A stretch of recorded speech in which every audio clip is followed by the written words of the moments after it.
تمنا وصل کی ناول بہت ہی رومانٹک اور ایموشنل ہے۔ ناظرین، چلتے ہیں آج کی سیکنڈ ایپیسوڈ کی طرف۔ ناظرین، اپنے کمنٹس اور لائک کا اظہار ضرور کیجیے تاکہ ہماری حوصلہ افزائی ہو سکے۔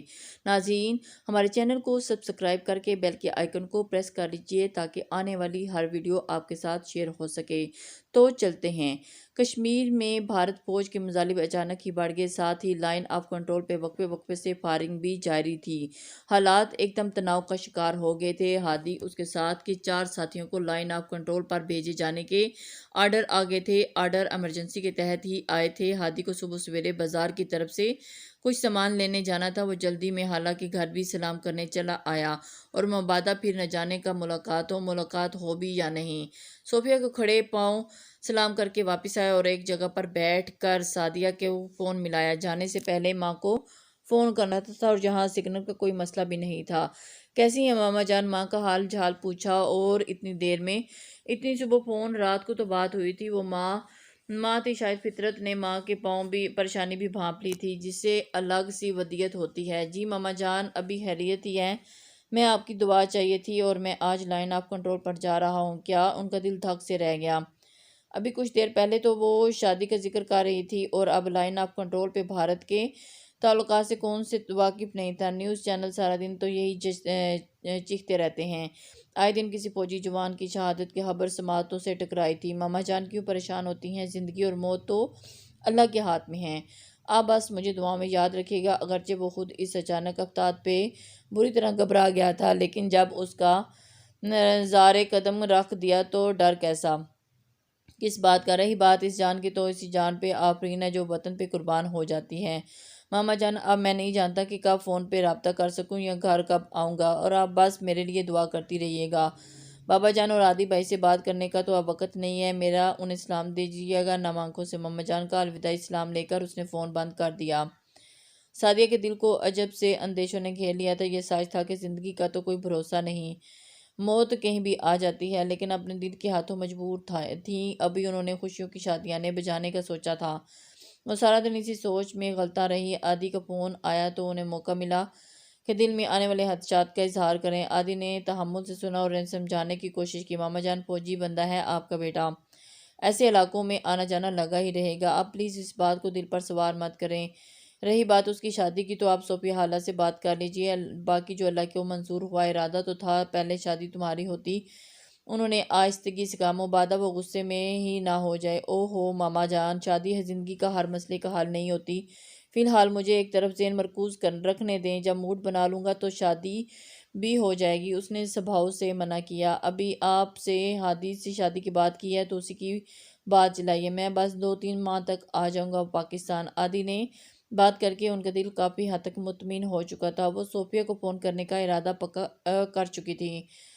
جب سے ہادی ملنے آیا تھا سعدیہ سے رابطوں میں تسلسل بڑھ گیا تھا، لیکن آج آنے والی فون کال صوفیہ کے اندازوں سے ہٹ کر تھی۔ سعدیہ نے ان سے ہادی کے لیے موتیہ کا ہاتھ مانگا تھا۔ خوشی کی کوئی حد ہی نہیں تھی۔ شادی کے بعد دوریاں آئی تھیں، لیکن اتنی بھی نہیں کہ دل دور ہوتے، بس بلا مشافہ ملاقات ہی نہیں ہو پاتی تھی، ورنہ ٹیلی فونک رابطے تو بہرحال قائم ہی تھے۔ ہادی انہیں خود بھی پسند آیا تھا، پھر یہ کیسے ممکن تھا کہ اپنی بیٹی کے لیے پسند نہ ہوتا، اور اپنی طرف سے تو ان کی ہاں ہی تھی، لیکن حیدر اور پھر موتیہ کی رائے لینا بھی ضروری تھا، یہ جانتے ہوئے بھی کہ وہ لائن آف کنٹرول پہ ہے اور وہاں کے حالات تم پھر بھی موتیہ کی شادی اسے کروانا چاہتی ہو۔ اور اس کی بات سن کر حیدر نے اتنا کہا اور بغور اس کے چہرے کے تاثرات کا جائزہ لیا۔ زندگی اور موت اللہ کے ہاتھ میں ہے حیدر، مجھے توقع نہیں کہ آپ ایک بے بنیاد بات کو بنیاد بنا کر اتنا اچھا رشتہ ہاتھ سے جانے دیں۔ صوفیہ نے ناراضگی کا اظہار کیا۔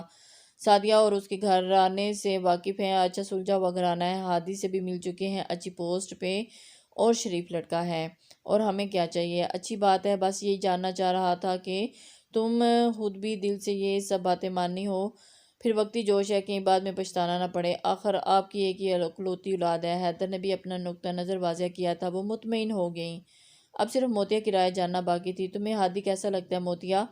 وہ رات کے کھانے کے لیے چاول چن رہی تھی جب صوفیہ کی بات پر اس کے کان کھڑے ہو گئے۔ کیسا لگتا ہے مطلب؟ انسان ہے تو انسان ہی لگے گا نا امی جان۔ اب وہ ان کی بات کا مطلب نہیں سمجھ پائی تھی، یہ اداکاری کر رہی تھی، یہ صوفیہ بھی نہ سمجھ پائی۔ موتیہ، انہوں نے گھورا اسے۔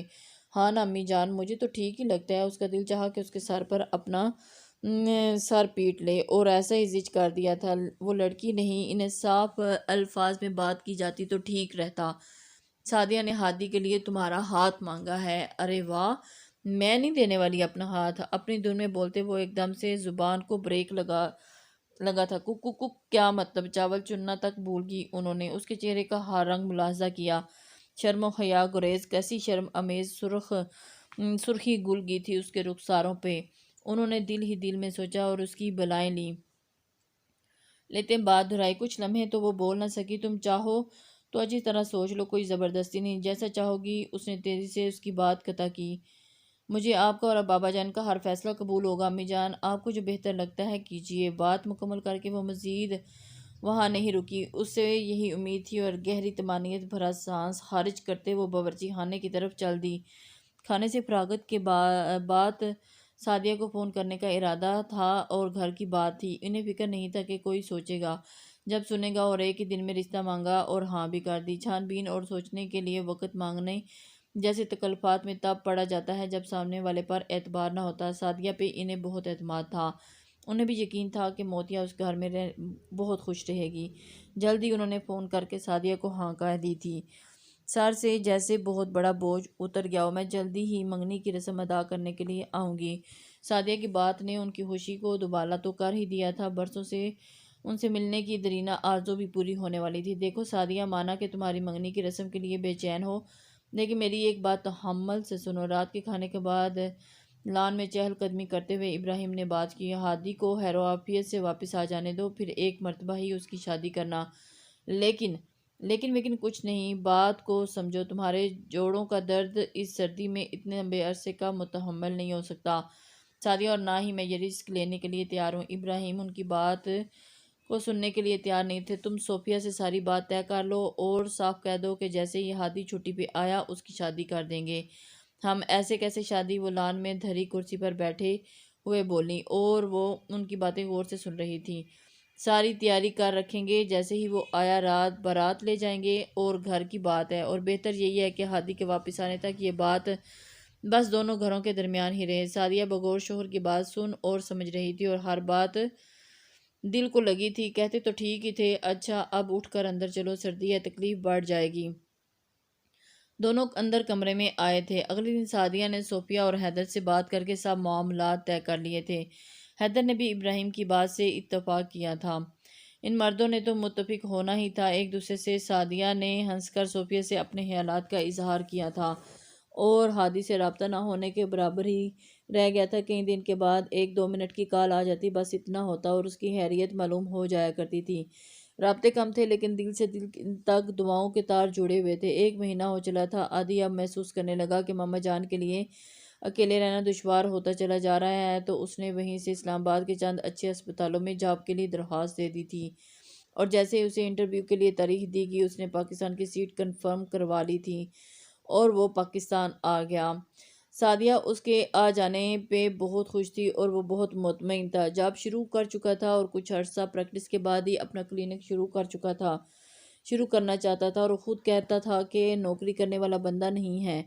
لگے بندے معاملات سے جلدی ہی اکتاہٹ ہونے لگتی تھی۔ وہ اپنی مرضی سے سونے جاگنے زندگی گزارنے کا قائل تھا، اور ایسے بندے کے لیے نوکری حساس صبر طلب کام تھا، اور لیکن فی الحال صرف اپنے قدم جمانا چاہ رہا تھا، گویا نوکری کے ذریعے اپنا صبر و تحمل اور صبر آزما رہا تھا۔ اب تم بھی اپنے لیے کوئی لڑکی پسند کر لو عادی۔ سعدیہ کے لیے یہی موضوع سب سے دلچسپ تھا۔ انہیں ملکی اور غیر ملکی سیاست، کرکٹ، اقتصادی یا معاشی بحران اور جنگ و جدول جیسے موضوعات سے چندہ لگاؤ نہ تھا۔ وہ عام عورتوں کی طرح بیٹوں کی شادی کی خواہش دل میں رکھنے والی ایک ماں تھی، جو جلد از جلد اپنے دونوں بیٹوں کے سروں پر سیرا سجاد دیکھنا چاہتی تھی۔ دنیا کی ہر ماں کا بس یہی دل چاہتا ہے کہ وہ اپنے بیٹوں کی گردنوں میں شادی کا پھندا ڈلوا دیں۔ چھری کاٹنے سے کباب کاٹتے عادی نے کہا، اور ابراہیم جیسے کوئی سیاسی بحث شروع کرنے لگتے، سعدیہ شادی کا ذکر چھیڑ دیتی۔ ماما جان، میں کوئی 20 یا 22 برس کی لڑکی نہیں ہوں کہ جس کی شادی کی عمر نکلی جا رہی ہے۔ آج سے 10 سال بعد مجھے کوئی خاتون مل ہی جائے گی۔ 10 سال؟ انہیں حیرت کا شدید جھٹکا لگا تھا۔ یعنی اگلے 10 سال تک شادی کا کوئی ارادہ نہیں ہے؟ امید تو یہی ہے، باقی کچھ کہا نہیں جا سکتا۔ کافی کا گھونٹ پڑتے ہوئے اس نے ماما جان سے نظر بچا کر بابا جان کو شرارت سے آنکھ مارتے ہوئے کہا۔ وہ مسکرا دیے، جبکہ سعدیہ کافی دیر انہیں سخت اور سست سناتی رہی۔ پھر خبر آئی کہ ہادی کو وہاں شدید بخار ہو گیا اور اس کی طبیعت کے پیش نظر اسے گھر بھیج دیا گیا ہے۔ بخار تو اتر چکا تھا لیکن نقاہت ابھی باقی تھی۔ عادی ہی اسے لینے اسلام آباد سے گیا۔ وہ کافی کمزور ہو گیا تھا۔ واپسی کا سفر شروع ہو چکا تھا۔ اب گھر جا کر خوب کافی کھا پی کر جان بنانا۔ آخر کوئی شادی بھی تو ہے، تمہاری میری شادی۔ ہادی کے لیے یہ خبر غیر متوقع تھی۔ حیرت چہرے سے عیاں تھی۔ عادی بھی حیران ہوا۔ اتنے حیران کیوں ہو رہے ہو؟ تم ہی نے تو ماما جان سے کہا تھا کہ موتیا کو پسند، لیکن وہ بولتے بولتے رک گیا اور اس کے دل پہ گزرتے حالات سے انجان عادی اسے گزرے 1.5 ماہ سے پیش آئے حالات اور واقعات سے آگاہ کرتا گیا اور اس کے گلے میں پھندا سا لگا تھا۔ یہ کیا کیا ماما جان آپ نے؟ وہ سارا رستہ اسی سوچ میں گم رہا اور اب کیسے اس غلطی کو سدھارا جائے۔ گھر پہنچ کر سب سے پہلے سعدیہ نے اس کے نام کا صدقہ دے کر لائن آف کنٹرول سے صحیح سلامت واپس آ گیا۔ کبھی کچھ کر رہی تھی، کبھی کچھ۔ بس بھی کرے ماما جان پلیز۔ سفر کی تھکان اور راستے میں ملنے والی خبر نے اسے چڑچڑا کر دیا تھا۔ بچہ تھکا ہارا گھر آیا، اسے آرام کرنے دیجیے بیگم صاحبہ۔ ابراہیم نے ہاتھ کے حبیب اشارے سے ہادی کو تحمل کا مظاہرہ کرنے کا کہا تھا۔ اتنے دنوں کے بعد میرا بیٹا بحفاظت گھر آیا، مجھے اس کی بلائیں اتار لینے دیجیے۔ فی الحال تو مجھے تم ہی۔ وہ بات عادی دبا کر اندر آتے عادی نے ادھوری بات کا مفہوم سمجھ کر بے ساختہ قہقہ لگایا۔ سعدیہ نے گھور کر شوہر کو دیکھا۔ ابراہیم نے ڈر کی کمال اداکاری کی تھی اور عادی کو مصنوعی حبکی سے گھورا۔ تمہارے بے وقت اس قہقہے نے اس ان کی بات بھی سمجھا دی۔ بے وقت کا قہقہ؟ عادی نے شرارت سے انہیں دیکھا۔ یہ قہقہ نہ لگتا تو آپ کی بات کو خراج تحسین پیش کی جاتی۔ بابا جان، ہادی نے صدائے احتجاج بلند کی تھی۔ عادی نے اس کے کندھے پر تسلی سے ہاتھ مارا۔ حوصلہ رکھو جوان، فوجی ہونے کی قیمت تو چکانی ہے۔ شکر کرو کہ ماما جان تمہیں گھر سے جانے کی اجازت دے دیتی ہیں۔ عادی نے میز پر رکھی پھولوں کی ٹوکری سے ایک کنو اٹھایا اور چھیلتے ہوئے بولا، ورنہ ان خواتین کا بس چلے تو ہمیں چوڑیاں پہنا کر گھر بیٹھنے پر مجبور کر دیں۔ سعدیہ ہادی کو بھول کر اس کے سر ہو گئی۔ بالکل جیسے تمہیں گھر سے باہر جانے کی اجازت نہیں دی میں نے۔ جتنا تم نے گھر سے باہر وقت گزارا اتنا تو شاید کسی نے نہیں گزارا ہوگا۔ اس کے الفاظ میں وہی محسوس کیا جانے والا شکوہ تھا جو وہ ہمیشہ عادی سے کرتی تھی، اور وہ اسی طرح باتیں۔ او میری پیاری ماما جان، عادی نے محبت سے اپنے بازوؤں کے گھیرے میں لے لیا۔ اب تو آ گیا ہوں نا آپ کے پاس گھر میں رہنے کے لیے، اب کہیں نہیں جانا۔ وہ ماں بیٹا راز و نیاز کی باتوں میں مصروف ہو چکے تھے جب ابراہیم نے ہادی کو اس کے کمرے میں بھیج دیا تاکہ وہ آرام کر لے۔ اس نے بھی فوری اٹھ جانا ہی غنیمت سمجھا۔ اگلے 3 دنوں میں ہادی کو سعدیہ سے بات کرنے کا موقع نہیں ملا تھا، لیکن اس نے محسوس کر لیا تھا کہ ان دنوں بہت مصروف رہتی تھی اور ان 3 دنوں میں 3 چکر بازار کے لگا چکی تھی۔ گھر کے در و دیوار میں تازہ رنگ و روغن رنگے دکھائی دیے تھے۔ دل میں خطرے کی گھنٹی بجنے لگی تھی۔ ماما جان سے بات کرنا گریز ہو گیا تھا، لیکن موقع بھی چاہیے تھا کہ جب کہ عادی گھر پہ نہ ہو۔ آخر چوتھے دن مبارک صبح موقع مل ہی گیا۔ عادی اور ابراہیم اکٹھے گھر سے نکلے۔ وہ ناشتے کی میز پر ہی تھا جب سعدیہ نے خود ذکر چھیڑ دیا۔ ہادی، شادی کی تاریخ طے کرنے کشمیر جانا ہے 2 دن میں، لیکن مجھے یہ شادی نہیں کرنی ماما جان۔ کیا یہ کیسی باتیں کر رہے ہو تم؟ ہادی، ہوش میں تو ہو۔ ان کے تو مانو قدموں تلے سے زمین ہی سے رگی ہو۔ تم نے ہی تو کہا تھا کہ موتیا کو پسند کرنے لگے ہو، اور پسندیدگی کے بعد شادی نہ کرنے کی کیا وجہ ہو سکتی ہے؟ میں نے موتیا کو اپنے لیے نہیں، عادی بھائی کے لیے پسند کیا تھا ماما جان۔ اور اس نے ایک ایک لفظ پر زور دیا تھا۔ صحیح معنوں میں تو دھچکا اب تو لگا تھا انہیں۔ عادی کے لیے پسند؟ وہ گڑبڑا کر کرسی پر بیٹھی کھڑے ہونے کی ہمت نہیں کر رہی تھی۔ ایک دم سے انہیں سمجھ میں نہیں آ رہا تھا کہ یہ کیا۔ وہاں موبائل نیٹ ورک کا کتنا مسئلہ رہتا ہے اور آپ کو بخوبی اندازہ ہے۔ آپ اتنا سب کچھ کرنے سے پہلے دوبارہ مجھ سے پوچھ تو لیتی ماما جان۔ اسے اب ان کی جلد بازی پہ کم از کم اپنے بے صبرے پن پہ زیادہ غصہ آ رہا تھا کہ کیوں فون پہ ہی ان کی بات کی گھر آنے تک کا انتظار تو کر سکتا تھا۔ اب سر پکڑے بیٹھے تھا کہ کیا کیا جائے اور کیسے۔ یہ تو طے تھا کہ اسے یہ شادی نہیں کرنی تھی۔ بہرحال بیٹا، جو ہوا سو ہوا، شاید اسی میں ہی اللہ کی کوئی مصلحت تھی۔ اب تو شادی طے ہو چکی ہے۔ میں نے شادی نہیں کرنی۔ آپ صفیہ خالہ سے بات کیجئے۔ آپ کو رشتہ ہادی کے لیے نہیں، عادی بھائی کے لیے چاہیے تھا۔ ارے تمہارا کیا دماغ خراب ہو گیا؟ ارے ایسے کیسے میں صوفیہ سے بات کروں؟ رشتہ طے ہوا ہے، کوئی ڈیزائنر شرٹ نہیں کہ سائز درست نہیں آیا تو بدل لوں؟ اس بیتوکی ہانک پہ سعدیہ کا پارا ہائی ہو گیا۔ ایسا کیا مسئلہ ہے بات کرنے میں ماما جان؟ وہ بہن ہے آپ کی، سمجھ جائیں گی۔ وہ ماننے کو تیار نہیں تھا۔ کیا بات کروں میں اس سے ہادی کہ تمہاری بیٹی کا رشتہ مجھے اپنے چھوٹے بیٹے کے لیے نہیں بلکہ بڑے بیٹے کے لیے چاہیے؟ وہ بھی تو اس بات کو نہیں سن رہی تھی۔ اور کیا صرف صوفیہ سے بات کرنا کافی ہوگا؟ موتیا کے احساسات بھی کوئی معنی رکھتے ہیں؟ حیدر بھائی کو سمجھانا، تمہارے بابا جان کو قائل کرنا، ان سب کی کوئی اہمیت نہیں ہے۔ اس کے ایک بعد ایک کئی باتوں نے انہیں کھول کر اس کے سامنے رکھ دیں۔ اور کیا عادی اتنی آسانی سے مان جائے گا؟ وہ بھی اب جب کہ تمہاری بات اس سے طے ہو چکی ہے۔ تنفس سے بحال کرنے کے لیے انہوں نے پانی کا گلاس پیا اور پھر بولی، نہیں ماما، اور اب تو ان کا ماننا بالکل ہی ناممکن ہے۔ لیکن ماما جان پلیز آپ خالہ سے بات تو کیجئے۔ وہ ابھی بھی اسی بات پہ اڑا ہوا تھا اور اسے سمجھانے کی کوشش کر رہا تھا۔ تم پاگل ہو چکی ہو ہادی، عجیب بیتوکی ضد لگا کر بیٹھ گئے ہو۔ ٹھیک ہے، تمہیں موتیا عادی کے لیے پسند آئی تھی، لیکن اس میں کوئی ایسا مسئلہ نہیں ہے ہادی، نہ عادی کے لیے اور نہ ہی موتیا کے لیے۔ دل میں ایسا کوئی خیال بھی ہوگا، تم اپنا دل برا مت کرو، بلکہ اب موتیا کے ذہن میں کسی کا خیال ہوگا تو تمہارا ہی ہوگا۔ اس نے جھنجھلا کر سر پٹکا۔ ماما جان آپ جو بھی کہیے، لیکن میں ابھی شادی نہیں کرنا چاہتا، مجھے اپنے وطن کے لیے کچھ کرنا ہے۔ اب مزید سننے کا سعدیہ میں ہمت نہیں رہی اور گویا وہ پھٹ کر ہڑی تھی۔ تم دونوں ہی بھائیوں کے عجیب منطق ہیں، ایک نے کیریئر پر توجہ دینی ہے تو دوسرے نے ملک اور قوم کی خدمت کرنی ہے۔ ماں باپ کے تئیں تو نہ کوئی فرض عائد ہوتا ہے اور نہ ہی ذمہ داری، بس تم دونوں ہی دنیا کے انوکھے ہو جن کی اگر شادیاں ہوگی تو دوسرے کام رک جائیں گے۔ وہ روحانسی ہوگی۔ ہادی کے سر پر اچانک قیامت ہی ابتاد آن پڑی تھی۔ ماما جان میرا یقین کریں کہ موتیا کا شوخ اور شرارتی مزاج دیکھ کر ہی میں نے سوچا تھا کہ وہ عادی بھائی کے لیے ہی بنی ہے، جیسا ہمارے بھائی کا خشک مزاج ہے، اس لیے ان کے مزاج کی خشکی کم کرنے کے لیے موتیا جیسی لڑکی ہی ٹھیک رہے گی۔ بس بہت ہو چکا، میں مزید ایک لفظ نہیں سنوں گا۔ انہوں نے ہاتھ اٹھا کر اسے بولنے سے روکا تھا اور وہ اپنی ماما کو تکتا ہی رہ گیا۔ وہ تمہاری ہونے والی بیوی ہے، خبردار جو کسی اور کے حوالے کی سے اس کا ذکر کیا تو تم نے ماما۔ لیکن ماما، وہ ایک دم سے منت سماجد پر اتر آیا۔ بس ہادی، اگر تو تم کسی اور کو پسند کرتے ہو تب مجھے بتاؤ، میں صوفیہ سے معذرت کرنے کو تیار ہوں۔ کیا ایسا ہے ہادی؟ ایسا کچھ نہیں ہے ماما جان، اس نے سر جھکا کر کہا تھا، لیکن تو بس ہر بیتو کے خیال کو ذہن سے جھٹک کر پورے اطمینان سے آنے والے اچھے دنوں کا استقبال کرو۔